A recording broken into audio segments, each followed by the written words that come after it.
ስምህን የጠራ ገዳምህን የረገጠ ገርልህን የሰማ እስከ 10 ትውልድ እምርልሃለሁ። ንስሐ ሳይገባ አይሞትም።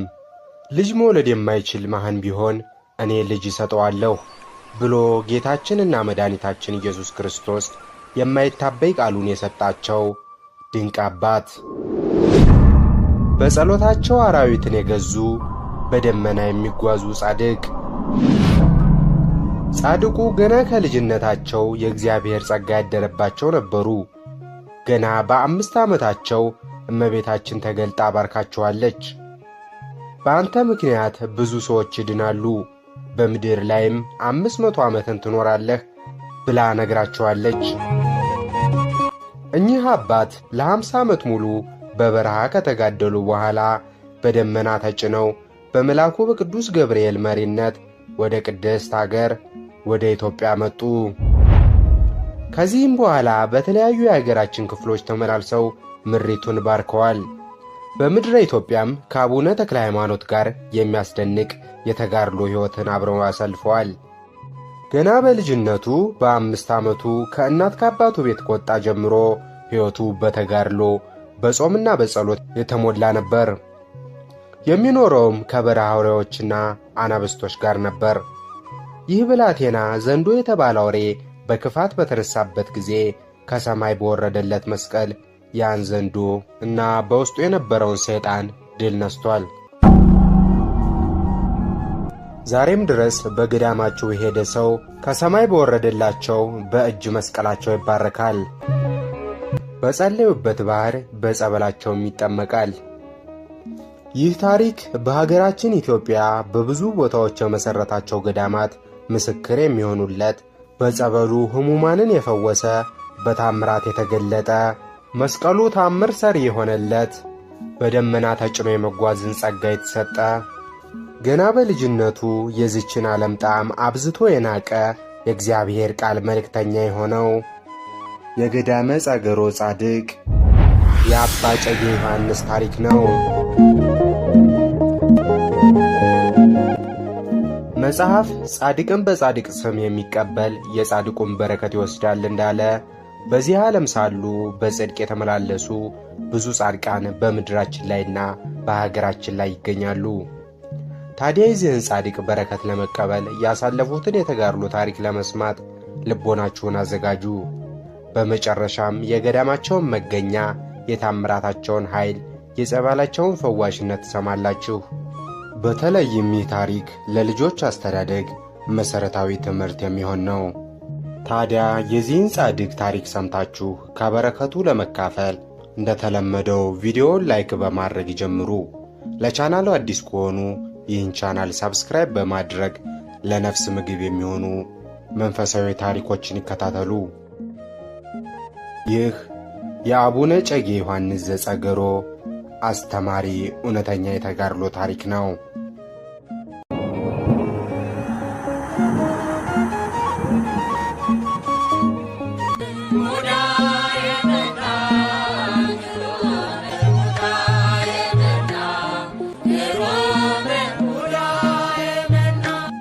በስመ አብ ወወልድ ወመንፈስ ቅዱስ አህዱ አምላክ።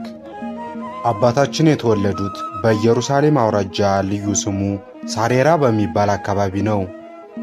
የአባታችን የአቡነ እጨጌ ዮሐንስ የአባታቸው ስም ዲላሶር ሲባል የእናታቸው ደግሞ እምነጽዮን ይባላል። ወላጆቻቸው እግዚአብሔርን የሚፈሩና ደጋግ ጻድቃኖች ነበሩ። ነገር ግን ልጅ ስላልነበራቸው ዘወትር ያዝኑ ነበር። ነገር ግን በአንድ ሌሊት ፈጣሪ ልጅ እንዲሰጣቸው አብዝተው በጸለዩ ጊዜ ሚስቱም በራእዩዋ ብሩህ ፀሐይን አየች። በመካከሉም ዓለም ሁሉ የሚያበራ ብርሃንን አየችና ፈራች፣ ደነገጠች። መልአክም አይዞሽ አትደንግጭ፣ ይህ ልጅሽ ለሁሉ ብርሃን የሚሆን ነው ሲል አረጋጋት። ድንግልን ያበሰርኳት እየነገርኳት እኔ ቅዱስ ገብርኤል ነኝ። ከተወለድሽ ጀምሮ ይህ ልጅሽ እስኪወለድ ድረስ እጠብቅሻለሁ። ልመናሽ ከእግዚአብሔር ዘንድ እንደደረሰ አታውቂምን? የባልሽ ልመና እንደደረሰስ አልሰማሽምን? አላት። ይህንም ብሎ መልአኩ ተሰወራት፣ ወደ ሰማይም አረገ። ይህችም ሴት ከእንቅልፏ ነክታ ከባሏ ጋር ስላየችው ራእይ ተነጋገረች። ከዚህም ነገር በኋላ የእውነት ቃሎች በተፈጸሙ ጊዜ የመውለጃዋ ቀን ደረሰ። የአባታችን የዮሐንስ ልደት ኅዳር 28 ቀን ሆነ። አባታችን እንደተወለደ እንደ ልጆች ወተትን እየጠባ ማርን እየጠጣ ሳሬራ በምትባል ቦታ በሞግዚቱ ወይም ባሳዳጊቱ እጅ 40 ቀን ሆነው። ከዚህ በኋላ እናቱ ልጇንም በክርስትና ታስነሳው ዘንድ ወደ ቤተ ክርስቲያን ይዘው ሄደች። የመንፈስ ቅዱስ ቅባትንም ቀባችው። ስሙንም ዮሐንስ ብላ ሰየመችው። ዮሐንስ ማለት ትርጓሜው የልብ ደስታ ማለት ነው። ከዚህም በኋላ በሞግዚቱ እጅ እየበላ እየጠጣ 5 ዓመትን ተቀመጠ። የ5 ዓመት ዘመንም በተፈጸመ ጊዜ ወደ ገዳም ወጣ። በዚያም የእመቤታችን ማርያም ለተወደደ ልጇ ጡት እያጠባች አገኛት። ባያትም ጊዜ አወቃት፣ ሰገደላትም። እመቤታችን ማርያምም በእጇ አንገቱን ይዛ ባረከችው። እመቤታችን ቅድስት ድንግል ማርያምን በዛ ቦታ ከእንግዲህ በኋላ የልጅ አገልጋይ ትሆናለህ፣ ኑሮህም እንደ መላእክት ይሆናል፣ በአንተ ምክንያት ብዙ ሰዎች ይድናሉ፣ በምድር ላይም 500 ዘመን ትኖራለህ ብላ ባርከው ተሰወረች። አባ ዮሐንስ የእመቤታችን ቃልን በሰማ ጊዜ እንዲህ አለ። ካንቺ ከምለይ ገደል ይብላኝ፣ የጦር አንደበትም ይብላኝ ሲል ተሰማ። ከዚህም በኋላ ከአባቱና ከእናቱ ቤት ወጣ፣ እንዲህ እያለ የእግዚአብሔር ወዳጅ ኮንክ ሰው ከሚያመጣው ውዳሴ ከንቱ ራቅ እያለ እንደ አንበሳ እየሮጠ ድምፁን እያሰማ በፍጥነት ከእናትና አባቱ ቤት ወጣ። ያዩትም ሰዎች አንተ ልጅ ምን ያስሮጥሃል አሉት። እርሱም ሮጭስ ቢሆን ነፍሴን ሰውነቴን ከዓለም ወጥመድ ባዳንኳት ነበር ሲል መለሰላቸው። ነፍሴ ሆይ ከእግዚአብሔር ቁጣ የሚሸሽግሽ የለም። በምን ታመልጫለሽ? በምንስ ሥራ ከእግዚአብሔር ጋር አስታርቅሻለሁ? ገደል ልግባን? ከባሕር አዝዋሪት ውስጥ ልስጠምን? እግዚአብሔርን በጠራሽ ጊዜ እፍረት እንዴት ታገኛለሽ?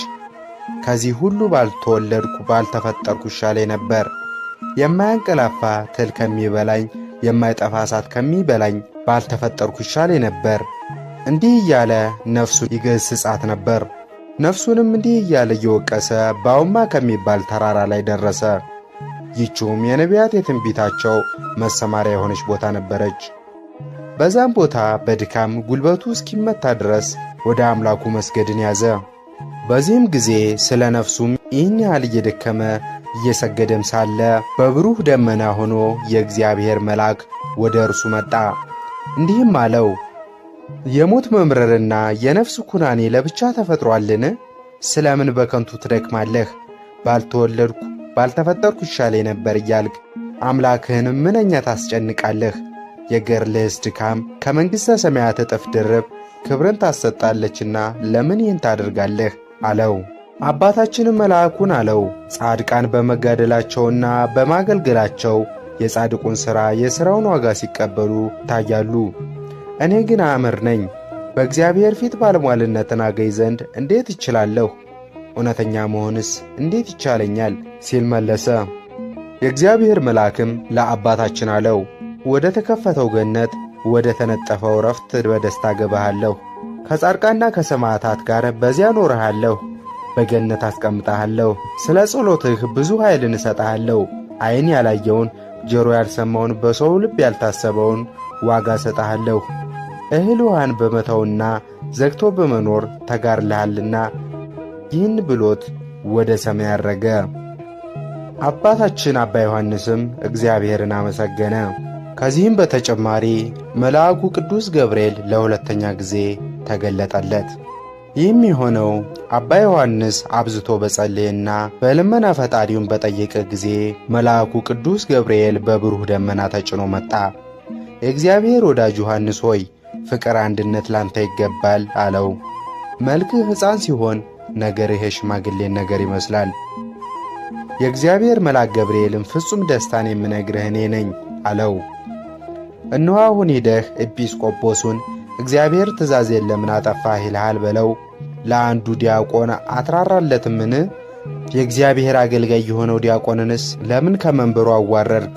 ብሎ መልእክት እንዲነግርለት ለአባ ዮሐንስ ነገረው። በማግስቱም የአሸናፊ የእግዚአብሔርን ሥራ አይቶ በመንፈስ ቅዱስ ተነስቶ የልዑል ነገሩን ምስጢር ይናገር ዘንድ እግዚአብሔር ወዳዘዘው ቦታ ሄደ። ከዚህም በኋላ ዓይኖቹን ወደ ሰማይ አቅንቶ ያለና የሚኖር ወልድ እግዚአብሔር የጌትነቱን ዙፋንን አየ። በመለኮቱ ያለና የሚኖር በኪሩቤልና በሱራፌል ጀርባ ላይ ተጭኖ ወልድ እግዚአብሔር የጌትነቱን ዙፋን አየ። የሚፈሩትም እሳታውያን መላእክት በመፍራትና በመንቀጥቀጥ ዙሪያው ይቆማሉ። ከራሳቸው በላይ አክሊላቸውን እያወረዱ ይሰግዳሉ፣ በፊቱም ይንበረከካሉ። ለመለኮት አንድነት ለአካሉም ሦስትነት ይሰግዳሉ፣ ይንበረከካሉ። እልፍ በቀኙ እልፍ በግራው እልፍ በፊቱ በኋላውም ሆነው ለመለኮት ይሰግዳሉ። ይህን የመለኮትን ጌትነት የሰማይን መላእክት ሲፈሩት ባየ ጊዜ አባታችን ፈራ፣ ደነገጠ። ምድርን በላዩ አጠበበችው። ነፍሱንም የምታጸይፊ ነፍሴ ሆይ ይህ ሁሉ ሳለልሽ ማረፊያሽን ትሻለሽ? የመዘንጋት መኝታም ነበርና ሳትዘጋጂ ድንገት መልአከ ሞት ቢመጣብሽ ምድር ትውጥሽ ዘንድ ትችላለች። በመቃብር ጊዜም በመቃብር አፍ ትጮኻለሽ እያለ ነፍሱን ገሠጻት። ከዚህም ነገር በኋላ የእግዚአብሔር መልአክ ተሰወረ። ኤጲስቆጶሱም ከእንቅልፉ ነቃ። በራእዩም የሆነውን ነገር ሁሉ መልአኩ ነግሮት ነበር። መልአክ ስለ ነገረው ነገርም የተሰወረውን ነገር ስላስረዳው ፈጽሞ ተደሰተ። ኤጲስቆጶስም ሕዝቡን ጠራቸው። ሕፃን ልጅ ወደ እርሱ እስኪመጣ ድረስ በሩን እንዲጠብቁ ሕዝቡን ሁሉ አዘዛቸው። ከዚህም በኋላ አባታችን አባ ዮሐንስ ከኤጲስቆጶሱ ዘንድ ደረሰ። ከዚያም ደርሶ ኤጲስቆጶስን ጠራው። ከዚህም በኋላ በፍቅር በአንድነት ከኤጲስቆጶሱ ዘንድ ደረሰ። በመንፈስ ቅዱስ ሰላምታ እጅ እየነሣ ከእግሮቹ በታች ሰገደ። ጌታችን በደብረ ዘይት ጴጥሮስንና ሁሉም ደቀ መዛሙርት እንደባረከ በኤጲስቆጶሱ እጅም ተባረከ። የእግዚአብሔር ሰው ሆይ ሰላም ላንተ ይሁን፣ ወደ እኔ መምጣትህ በሰላም ነውን? አለ። አባታችንም አዎ ደህና ነኝ፣ በሰላም ነው አለው። ኤጲስቆጶስም የሕፃኑን መልክ ማማር፣ የአፉ መቀልጠፍን፣ የቁመቱ ርዝመትን ባየ ጊዜ ደስ አሰኘው። ኤጲስቆጶሱም አንተ የንጉሥ ልጅ ነህን? አለው። የመልክ ሆዝ ማማር እንዴት ተወደደ! እንደዚህ የሚያምር ልጅስ እስከ ዛሬም አላየሁም ብሎ ተናገረ። አባታችንም ለኤጲስቆጶሱ ምን ታደንቃለህ? መልኬ ጥሩ ቢሆን የመሬት መብልን ከመሆን አመልጣለሁን? አስቀድሞስ ከእርሷ ተገኝቼ ወጥቻለሁና አለው። ኤጲስቆጶስም የመልኩን የቁመቱ ማማር እያሰበ ከመናገር ዝም አለ። ሀገርህ ወዴት ነው? ስምህን አስረዳኝ ንገረኝም ብሎ ጠየቀው። እርሱም ሀገሬ ሳሬራ የምትባል ሀገር ናት፣ ኑሮዬም ከአንበሶችና ከነብሮች ጋር ነው ሲል መለሰለት። ቀጥሎም ኤጲስቆጶሱ ወደ እኔ መምጣትህን በበጎ ቃል አመላክተኝ፣ ደህና አልመሰልከኝም፣ በበረሃ ውስጥ እግዚአብሔር ያሳየህን ነገረኝ አለው። አባታችንም እንዲህ አለው፣ እግዚአብሔር በጥቂት ነገር ወደ አንተ ላከኝ። የባልንጀራህን በደል ተው። ጌታ ኢየሱስ ለጴጥሮስ ያለውን ቃል አስብ። ወንድምህ ቢበድልህ 7 ጊዜ 70 ይቅር በለው። ኤጲስቆጶስም ይህን ቃል ሰምቶ አምናለሁ፣ አንድ ነገር ንገረኝ አለው። አባታችንም ዲያቆን ፈጽሞ አዘነብህ፣ ማረገ ክህነቱን መሻርህን ነገረብህ አለው። የእግዚአብሔር ትእዛዝ መስማት እምቢ ብትል ተጠንቀቅ። እግዚአብሔር በአንተ ላይ መቅዘፍትን አወርዳለሁ፣ ወንበርህን ክብርህንም ለሌላ አሳልፌ ሰጠዋለሁ ብሎአልና አለው።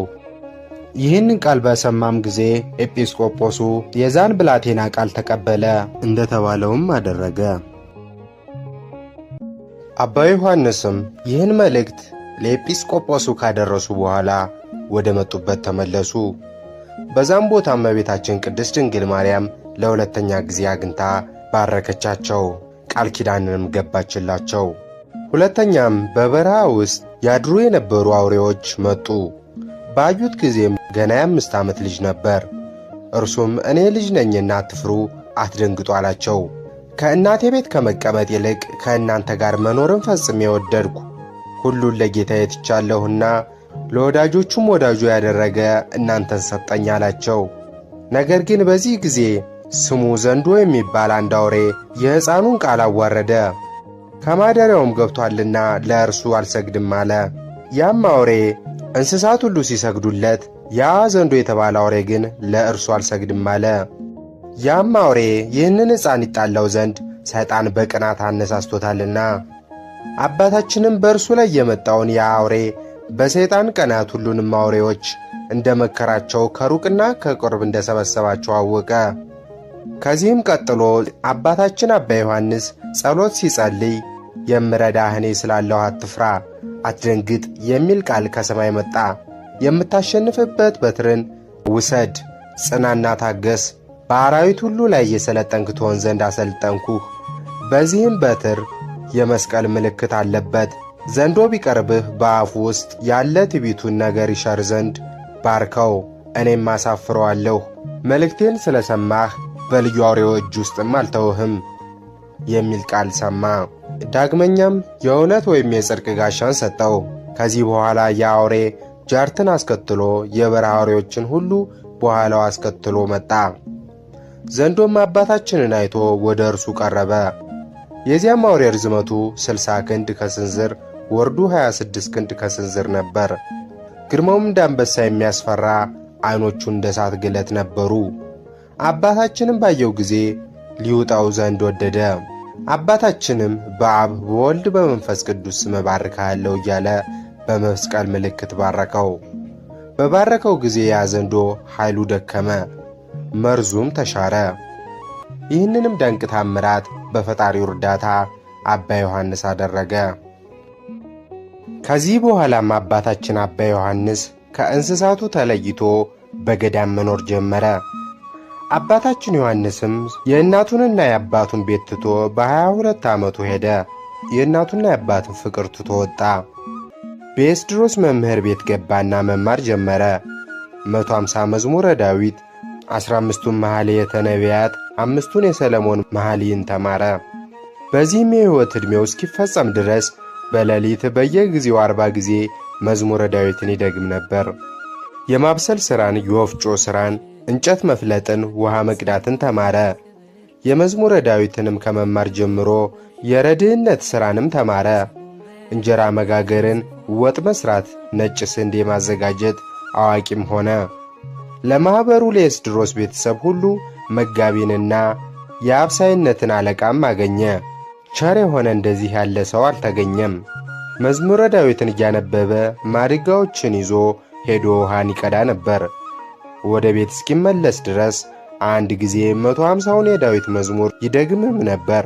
የማኅበር ሥራ ሁሉ ሐሳቡ የቀና ሆኗልና ለጸሎት እየተጋ ልቡ ይሳሳ ነበር። እንደ ርግብ የዋህ ገርም ነው።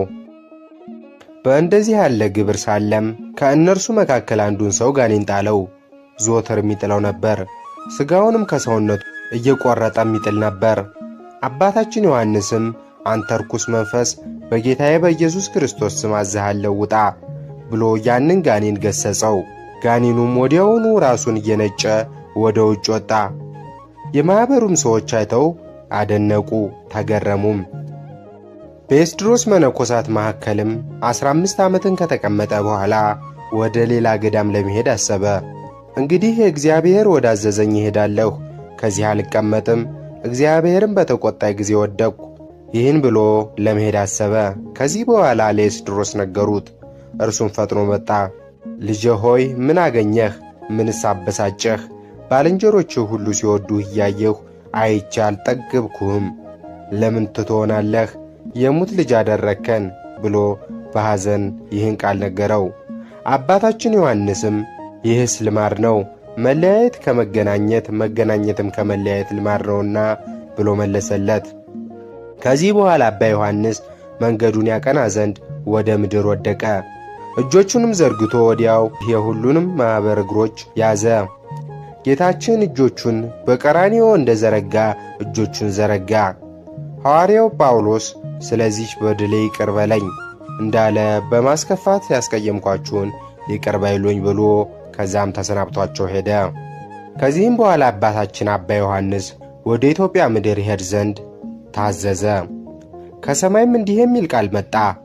አንተ ስለ እኔ የዚህን ዓለም ሥራዎች እንደ ጣልክ እንደ ናክም በሽተኞችን ታድን ዘንድ ሙታንን ታስነሣ ዘንድ በሥልጣኔ እኔ ሰጠሁህ።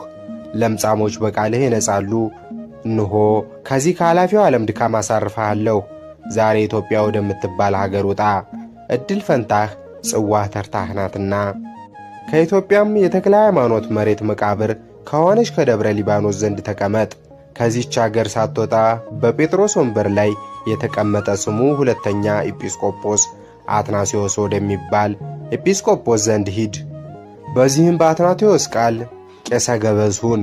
ይህንም ብሎት ጨርሶ ወደ ሰማይ አረገ።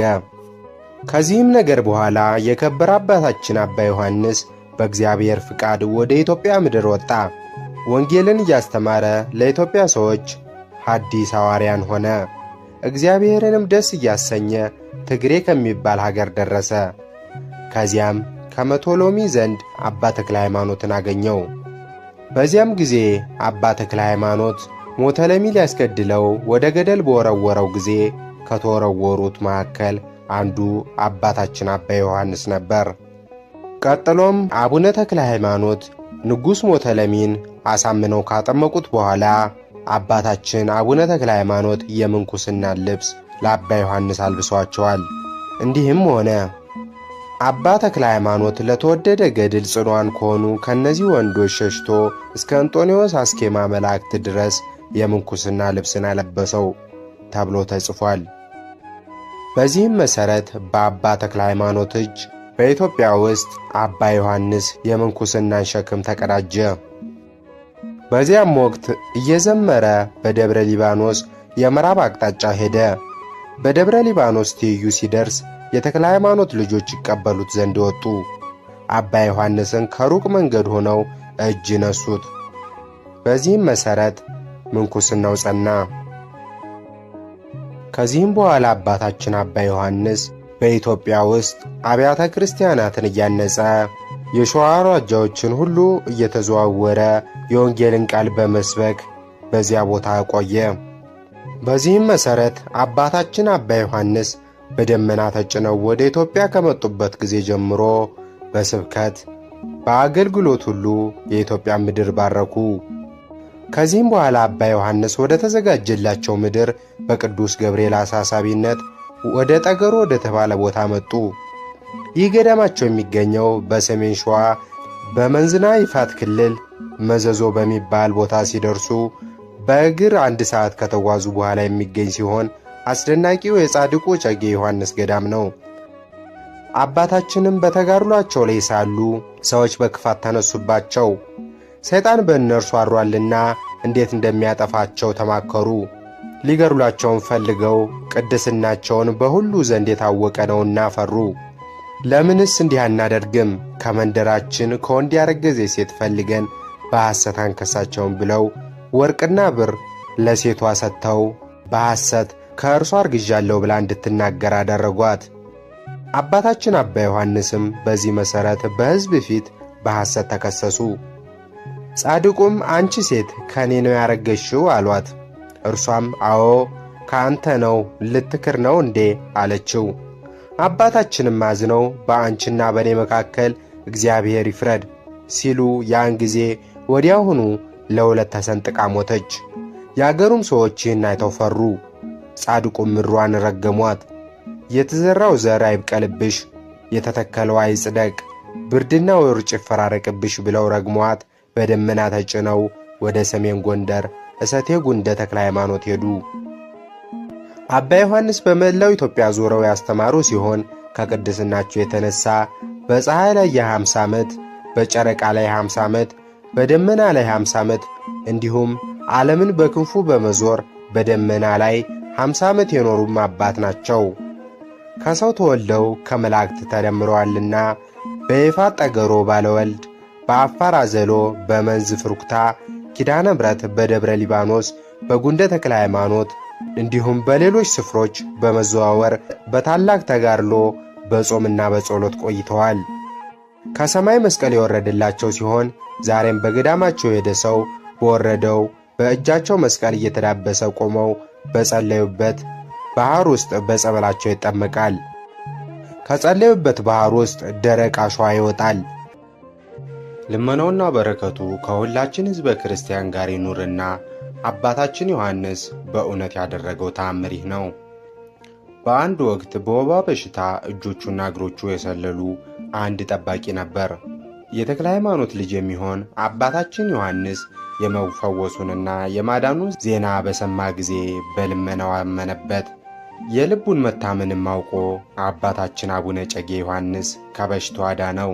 በአንዲት ቀንም ተኝቶ ሳለ ያመነበት ማዳኑን በሕልም አሳየው። አባታችን ዮሐንስም እንዲህ አለው፣ እነሆ ከእንቅልፍህ ተነስልሃለሁ፣ በጠዋትም ወደማዝህ ቦታ ሂድ፣ መቃብሬም በዚያ ታገኛለህ። በዚያም መሬቱን ዳሰህ ትድን ዘንድ ሁለንተናውን በእጅህና በእግርህ ዳስ። መታመንክም ባየው ጊዜ ይህንን ቃል ሰጠውህ ብሎ በሕልም ነገረው። ሰውየውም ጌታዬ ስምህ ማን ነው አለው። መልሶም የምሥራቅን ምድር ነገር ሁሉ የነገርኩህ እኔ ዮሐንስ እባላለሁ አለው። ይህንን ነግሮት ከዓይኖቹ ተሰወረ። ከእንቅልፉም በነቃ ጊዜ የነገረውን ሁሉ የብፁዕ አባታችን የዮሐንስ ቃሉን አሰበ። ከእንቅልፉም ተነስቶ ከተኛበት ቦታ በመፍራትና በመንቀጥቀጥ እንዳዘዘው ወደ ታዘዘው ቦታ ሄደ። ወደዚያም ቦታ ደርሶ በመታመን በመቃብሩ ላይና ለጸሎት የእግሩ መቋሚያ በነበረችው መሬት ላይ ቆመ። በዚያም ቦታ ወድቆ ምድሩን ዳሰሰ። እግዚአብሔርም የልቡን መታመን አይቶ ከመስለሉ ከበሽታው ሁሉ አዳነው። አባታችን አባ ዮሐንስም ወባ የተባለች ያችን ክፉ በሽታ ረገማት። ከዚህም በኋላ አባታችን ዮሐንስ በገሃድ መጥቶ ያችን በሽታ ገሠጻት። እንዲህም አላት፣ ይህን ያህል ዘመነ በበሽታ ካደከምሽው ከዚህ ሰው ራቂ። ይህንን ሲነግራት እንደ ሰም ቀለጠች። በተራሮችና በኮረብቶች ውስጥ ነፋስ እንደሚበተን እንደ ምድር ትቢያ ሆነች። ይህም በሽተኛ እንደ መጀመሪያው ጉልበቱ ተመለሰ። ፍጹም ጤነኛም ሆኖ ወደ መጣበት ተመለሰ። የአባታችን የአቡነ እጨጌ ዮሐንስ ተአምራታቸው ከዚህም በላይ እጅግ የበዛ ነው። በገዳማቸው አባ ዮሐንስ 500 ዓመታትን ከኖሩ በኋላ ዕረፍት ዘመናቸው ደረሰ። መድኃኔ ዓለምም ከ15ቱ ነቢያት ከ12ቱ ሐዋርያት ሄሮድስ ካስፈጃቸው ከብዙ ሺህ ሕፃናት ጻድቃንና ሰማዕታትን አስከትሎ መጣ። ለአባ ዮሐንስም ቃል ኪዳንን ሰጣቸው። ስምህን የጠራ ገዳምህን የረገጠ መባ የሰጠ ቤተ ክርስቲያንህን የሠራ ያሰራ የረዳ ገድልህን የሰማና ያሰማ ያስተረጎመ መታሰቢያን ያደረገ እስከ 10 ትውልድ እምርልሃለሁ። ንስሐ ሳይገባ አይሞትም። ልጅ መውለድ ባይችል ማን ቢሆን እኔ ልጅ እሰጥሃለሁ። የክርስቲያን ማደሪያ በሆነች ገነት ደብረ ጽዮን በብርሃን ቦታ አስቀምጥልሃለሁ ብሎ ቃል ኪዳንን ሰጣቸው።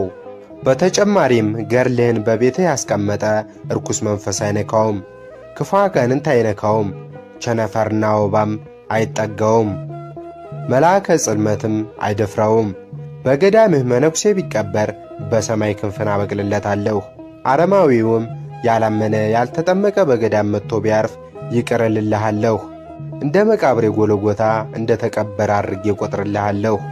ይህንንም ሁሉ ቃል ኪዳን ሰጥቶት ወደ ሰማይ አረገ። አባ ዮሐንስም ሐምሌ 29 ቀን አረፉ። በዚህም መሠረት በጉንደ ተክለ ሃይማኖትም ተቀበሩ። ነገር ግን ከዚህ በኋላ 157 ዓመት ከሞላው በኋላ አንድ የበቁ ባህታዊ ወደ መንዝ ሄደው የረገሟት መሬት እንድትቀደስ የተዘራው እንዲበቅ ከስውራኑ አባቶች ጋር በመሆን ግማሽ አጽማቸውን ከግንደ ተክለ ሃይማኖት አምጥተው በዛም በፍርክታ ኪዳነ ምሕረት መጋቢት 18 ፍልሰት አጽሙ አረፈ። ምሪቱም ተባረከች። በመንዝም የዘሩትን አበቀለች። ውርጩም ብርዱም ቀነሰ። ዝናብም አልዘንብ ሲል ሰብል የሚጨርስ አንበጣ ሲመጣ ታቦታቸው ወጥቶ ምህላ ይያዛል። ወዲያውም መቅሰፍቱ ይርቃል፣ ዝናብም ይዘንባል። ጸበላቸው ሽባ ይተረትራል፣ ድዊ ፈዋሽ ከሰማይ የወረድላቸው መስቀልም ታምር ሰሪ ከባሕራቸው ደረቅ አሸዋ የሚወጣበት የጠገሮ ጻድቁ እጨጌ ዮሐንስ በረከት ይህን ይመስላል። የአባታችን የአቡነ እጨጌ ዮሐንስ ተአምራታቸው ከዚህም በላይ እጅግ የበዛ ነው። ልመናውና በረከቱ ከሁላችን ሕዝበ ክርስቲያን ጋር ይኑር። የአባታችን የአቡነ እጨጌ ዮሐንስ በረከታቸው ይደርብን። ቃል ኪዳንን የሰጣቸው ጌታችንና መድኃኒታችን ኢየሱስ ክርስቶስ በገባላቸው ቃል ኪዳን መሠረት ምሕረትን ያድርግልን። ወስብሐት ለእግዚአብሔር ወለወላዲቱ ድንግል ወለመስቀሉ ክቡር። ይቆየን።